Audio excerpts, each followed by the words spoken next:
India's number 1 varicose veins hospitals ఐబీసీను సంప్రదించండి. మీ నొప్పి లేని ప్రయాణాన్ని ప్రారంభించండి. నమస్తే అమ్మా. నమస్తే అమ్మా. శ్రావణ శుక్రవారాల గురించి ఈరోజు మాట్లాడుకుంటే Hmm. వరలక్ష్మి వ్రతం ముందు ఫస్ట్ మనం సెకండ్ వారమే చేస్తాం కదా. ఒకవేళ మిస్ అవుతుంది అనుకుంటే ఫస్ట్ వారం చేసుకోవచ్చా, చేసుకోకూడదా?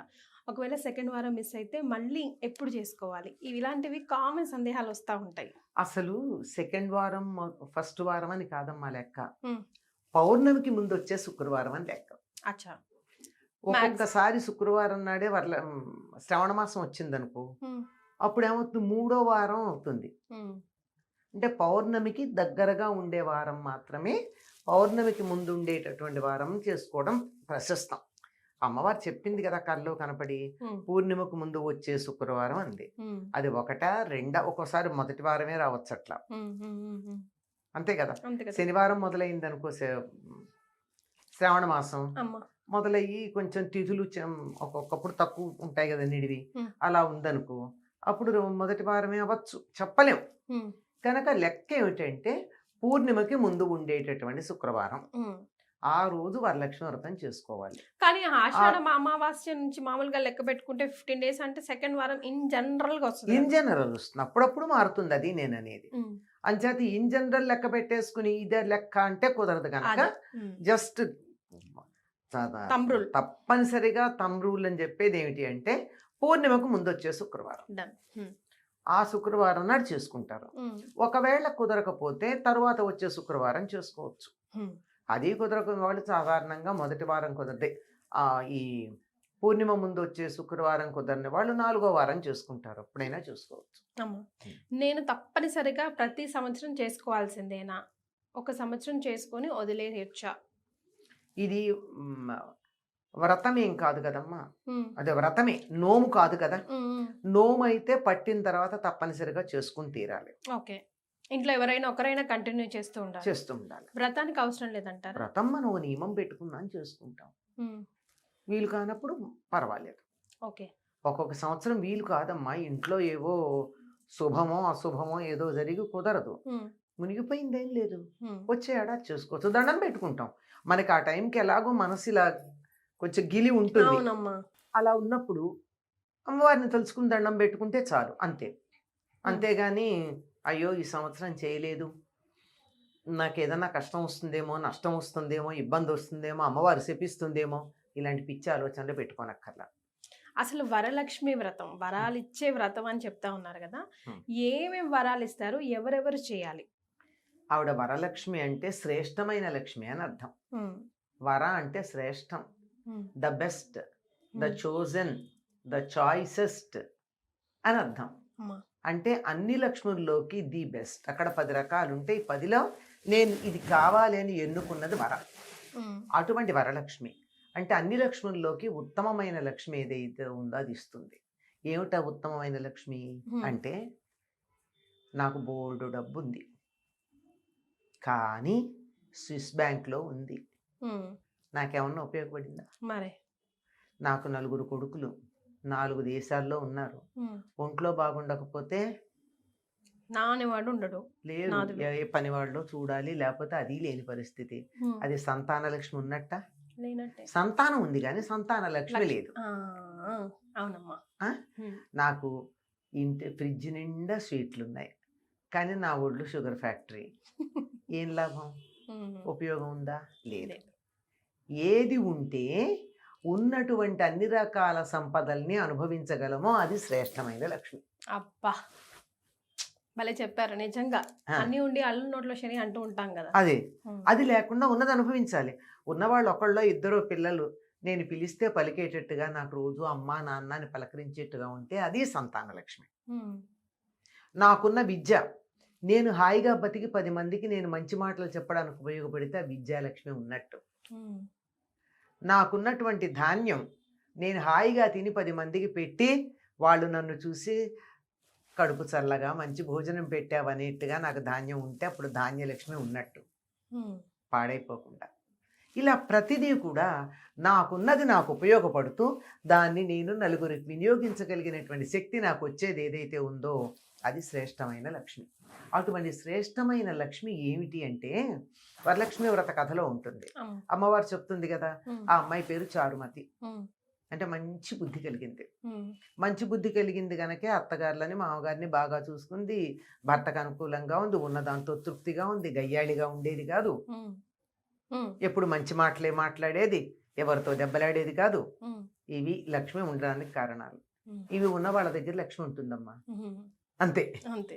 అలా ఉన్నది గనక నీకు దయతలిచాను, నువ్వు వ్రతం చేసుకో, నిన్ను అనుగ్రహిస్తాను, ఫలానా రోజును చేసుకోమని చెప్పింది.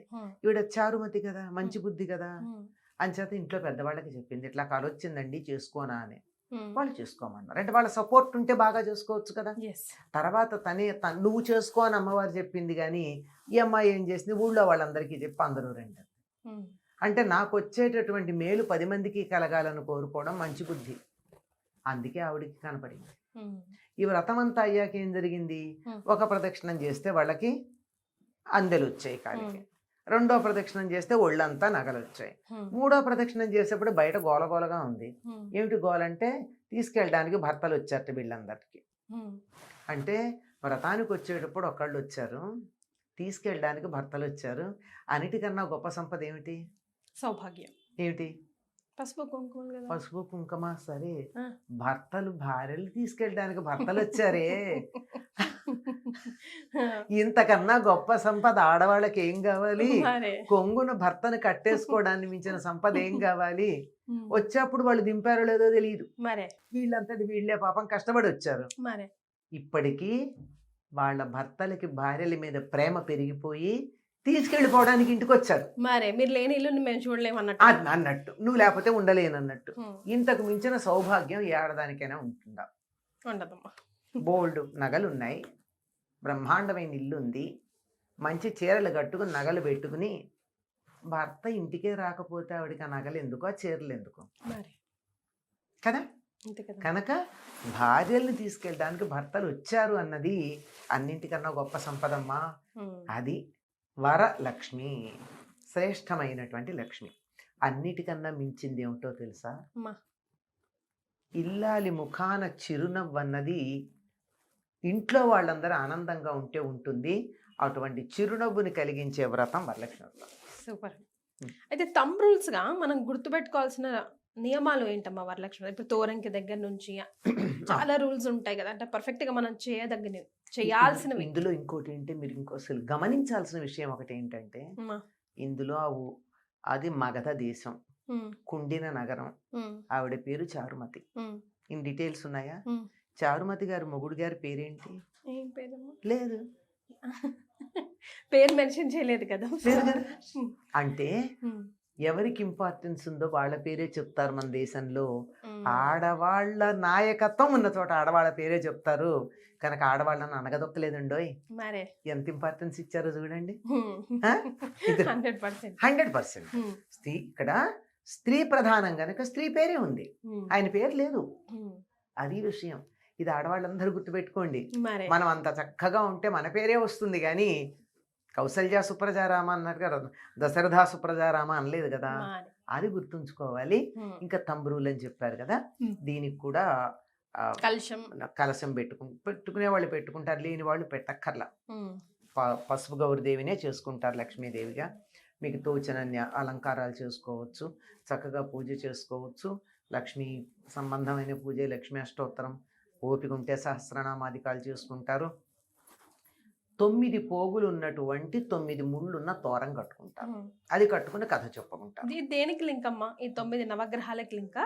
లేదమన్నా, 9 శ్రేష్టమని లక్ష్మీదేవికి సంబంధించిన 9 నామాలు చెప్పుకుంటారు అక్కడ.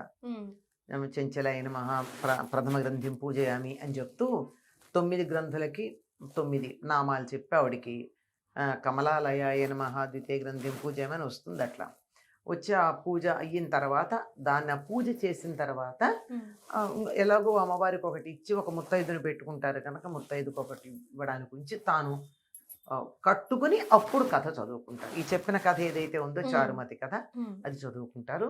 ఇక్కడ సాధారణంగా పూజ చేయించినటువంటి బ్రాహ్మణుడికి 12 కుడుములు వాయినం ఇస్తారు. ఇక్కడ ఎందుకో కానీ తోరానికేమో 9 పోగులు 9 ముడులు ఉంటాయి, కుడుములు మాత్రం 12 ఉంటాయి. అలాగే 12 చెప్పినటువంటి పూజ చేయించిన బ్రాహ్మణుడికి అలాగే 12 కుడుములు వాయినంగా ముత్తైదుకి ఇస్తారు. ఈ కుడుముల బదులు ఎక్కువగా పూర్ణం బూరెలు ఇస్తూ ఉంటారు.